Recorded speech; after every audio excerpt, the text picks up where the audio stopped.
Africa, a continent of vast rivers, immense potential, and epic ambitions. For decades, harnessing the power of these rivers has been central to dreams of development, progress, and national pride. And the most potent symbols of this ambition? Mega dams.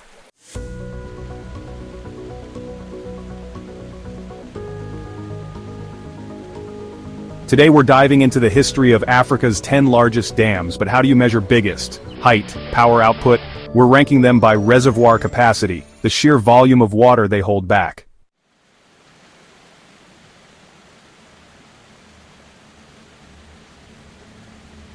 This metric tells a powerful story about a dam's impact on river flows, ecosystems, and the lives of millions.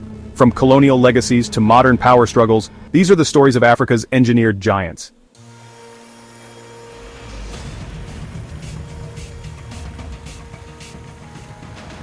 Our journey begins on the Nile, the lifeblood of Northeast Africa for millennia.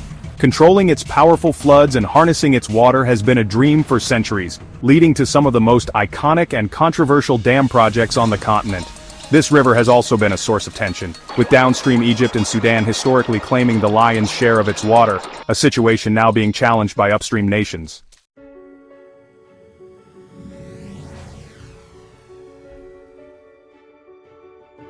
First, the legendary Aswan High Dam in Egypt. Completed in 1970, this was President Nasser's grand vision for a modern Egypt, promising an end to devastating floods, water for year-round farming, and massive amounts of electricity to power industrialization.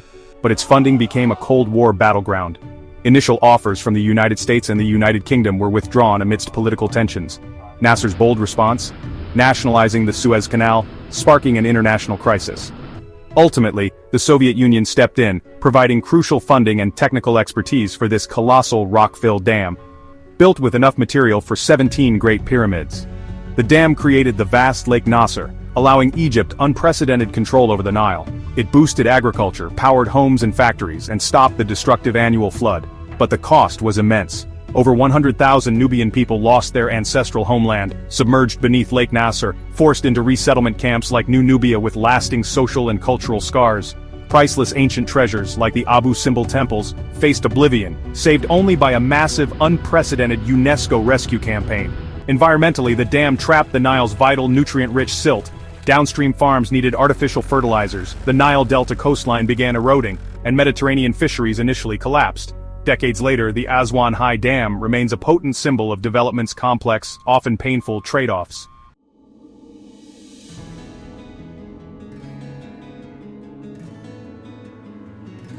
Fast forward to the 21st century and the Grand Ethiopian Renaissance Dam, or GERD. Completed in 2024, it's Africa's largest hydroelectric project, a symbol of Ethiopia's ambition to escape poverty and reshape regional power dynamics. Ethiopia framed GERD as environmental justice, a way to finally utilize its own water resources after being sidelined by colonial-era treaties favoring Egypt and Sudan. Facing downstream opposition that blocked international loans, Ethiopia funded the $5 billion project largely through domestic bonds and donations, a massive national effort.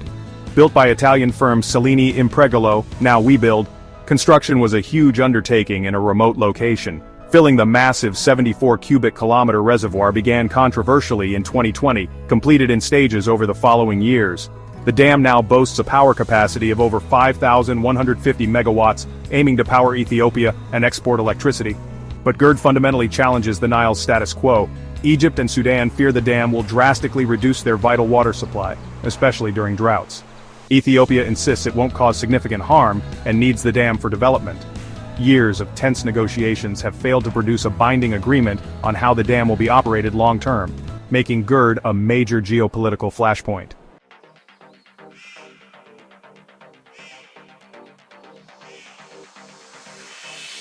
Further downstream in Sudan lies the Rosaire Dam. Completed in 1966, it was a key part of Sudan's plan to use the increased water share it gained from the 1959 Nile Waters Agreement with Egypt. Its main job? Supplying water for vast irrigation schemes like the Jazeera. Decades of silt buildup reduced its capacity. So between 2008 and 2013, a major project, largely funded by Arab development funds and built by Chinese contractors, raised the dam by 10 meters. This more than doubled its reservoir capacity to around 7.4 cubic kilometers, boosting irrigation and power potential. Rosaire now sits in the shadow of the giant GERD upstream. While GERD trapping sediment will help Rosaire, its operation directly impacts Rosaire's water inflow, making coordination crucial but currently elusive due to the political standoff.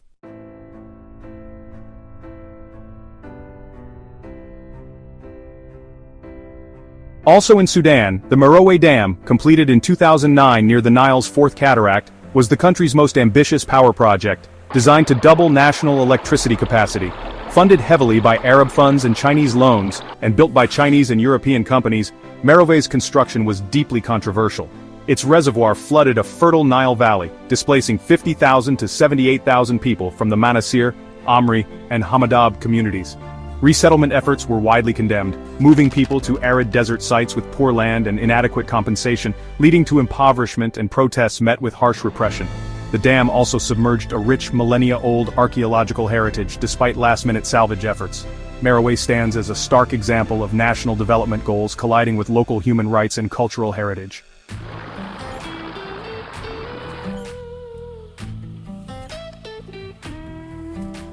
Now let's travel south to the mighty Zambezi River, home to two of the world's largest man-made lakes.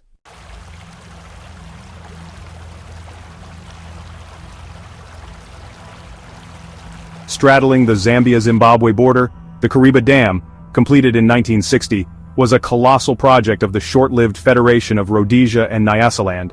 Its goal: cheap electricity, mainly for northern Rhodesia's, Zambia's, copper mines. It created Lake Kariba, the world's largest reservoir by volume, holding a staggering 185 cubic kilometers of water. Built by Italian consortium Impracit, construction faced epic floods and claimed 86 lives. As the waters rose, the famous Operation Noah rescued thousands of animals stranded on shrinking islands. But the human cost was devastating. Around 57,000 Tonga people were forcibly removed from their fertile riverside lands, a resettlement widely seen as a disaster leading to long-term poverty. Today the dam provides vital power, over 2,000 megawatts, to both Zambia and Zimbabwe, managed jointly by the Zambezi River Authority. But Kariba is aging. Decades of water spilling have dangerously eroded the bedrock beneath the dam, creating a massive plunge pool threatening its foundations. The spillway gates are also malfunctioning.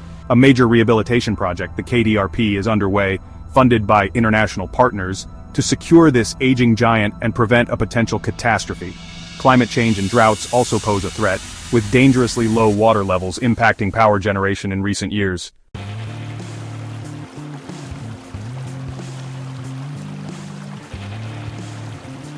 Downstream in Mozambique lies Cahora Bassa, completed in 1974, just as Portuguese colonial rule ended. Its primary purpose, cemented in a deal with apartheid South Africa, was exporting cheap power south via pioneering long-distance HVDC lines. It became a strategic pawn in the final years of the Liberation War, and later a target during the devastating Civil War, which crippled its power lines for years. Like Kariba, its construction displaced around 50,000 people, often into harsh aldeamentos or strategic hamlets. But Cahora Bassa's most profound impact is downstream. By eliminating the natural annual flood, it starved the vast Zambezi Delta's fertile floodplains. Agriculture suffered, wildlife populations plummeted, and the rich coastal shrimp fishery collapsed. For decades, the dam provided little benefit to Mozambicans. A major shift occurred in 2007 when Mozambique bought a majority stake in the operating company, HCB, from Portugal, reclaiming national control after complex debt negotiations. Future plans include expanding hydropower on the Zambezi, but the controversial legacy of Cahora Bassa looms large over these discussions.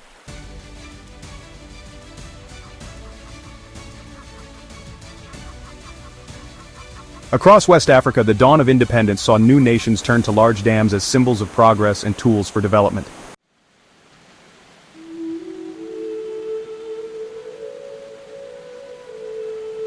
Ghana's Akosombo Dam, completed in 1965, was the cornerstone of President Kwame Nkrumah's vision for a modern, industrialized nation. Part of the ambitious Volta River project, it created Lake Volta, the world's largest artificial lake by surface area. Built by Imprigilo and largely funded by the World Bank, the US, and the UK, a key driver was providing cheap power to the Valco aluminum smelter, operated by America's Kaiser Aluminum, a deal later criticized as overly favorable to the company. Akosombo required the largest resettlement yet seen. 80,000 people moved into 52 new townships. The program aimed high but faced huge challenges, with inadequate housing and failed agricultural schemes leaving many worse off. the vast, slow-moving lake became a breeding ground for disease vectors, causing rates of schistosomiasis and malaria to skyrocket. While the lake boosted fishing and transport, its environmental and health costs have been profound and long-lasting.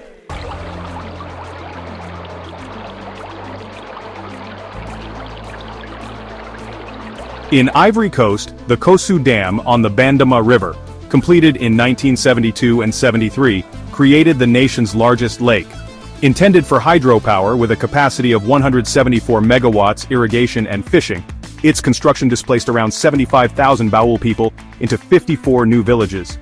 Interestingly, Lake Kossou never reached its full planned size, stabilizing at about half its potential area due to decreased rainfall, upstream water use, and drought.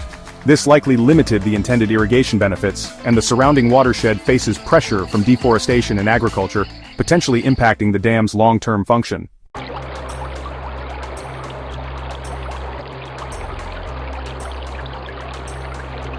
Nigeria's first major hydro project, the Kainji Dam on the Niger River, was completed in 1968.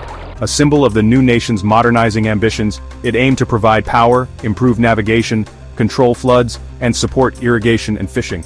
Built by Imprejulo, it created Nigeria's largest man-made lake, displacing 44,000 to 50,000 people into new settlements. A 40-year follow-up found mixed results. Urban housing integrated well, but rural designs were less suitable, and fishing communities struggled to adapt away from the river. Kainji's power output, currently 760 megawatts, never reached its full design potential due to incomplete turbine installation and unpredictable river flows. Uncoordinated water releases have caused severe downstream flooding, and the altered river flow has been linked to the spread of invasive species like water hyacinth further downstream.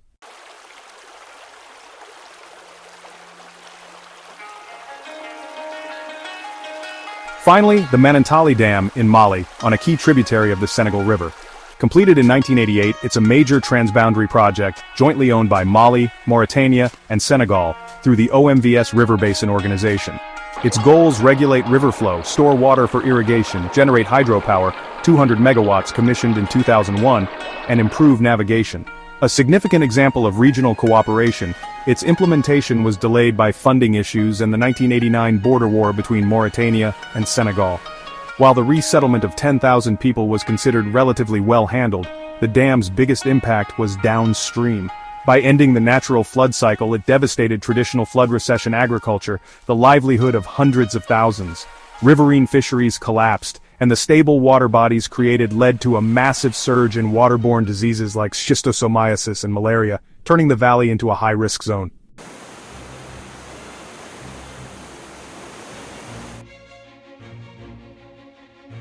The stories of Africa's 10 largest dams are stories of immense power, the power of rivers, the power of engineering, and the power of political will. They brought electricity, irrigated lands, and controlled floods, fueling dreams of development across the continent, but they came at a tremendous cost. Hundreds of thousands displaced, ancestral lands lost, cultures disrupted, ecosystems fundamentally altered, downstream livelihoods destroyed, and new health crises created.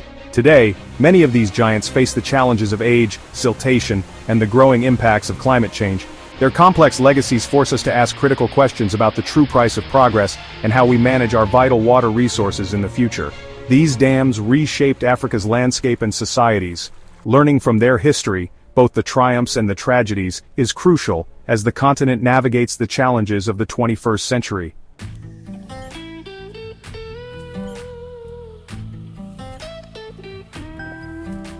Like, subscribe, comment below. What do you think is the future of large dams in Africa?